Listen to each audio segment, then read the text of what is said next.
মা মা, আমি মাসির মেয়ের বিয়েতে যাব। আপনার কাছে এই গয়নাগুলো আছে না, আমাকে দিন না, আমি পরে সেই বিয়েতে যাব।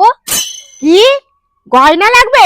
তোমার কাছে যে গয়না আছে সেই গয়না পরেই যাও। অত গয়নাকাটি পরে বিয়ে বাড়ি যেতে হবে না। জানো না বিয়ে বাড়ি গেলে গয়নাকাটি ছেনতাই হচ্ছে। তোমাকে দেখতে এমনি সুন্দর, তোমার তো গয়নাকাটি পরতে হবে না, যা আছে তাই পরে যাও।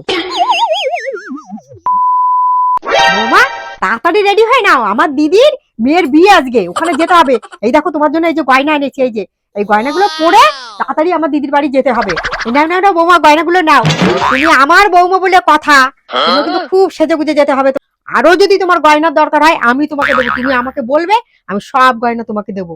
আচ্ছা আমি যাচ্ছি, 4টের সময় কিন্তু বেরোতে হবে, ঠিক আছে? আমি যাই, আমি একটু সাজুগুজু করি, আমি একটু শাড়ি টাড়ি পরে গিয়ে, ঠিক আছে? তাড়াতাড়ি বেরিয়ে এসো, আমি শাড়ি পরে নি। ও, এখন নিজের বাপের বাড়ি নিয়ে যাবে বলে আমাকে গয়না গাটি দিয়ে একদম সাজিয়ে গুছিয়ে নিয়ে যাবে। আর যখন আমার বাপের বাড়ি যাওয়ার সময় হয়েছিল, কিচ্ছু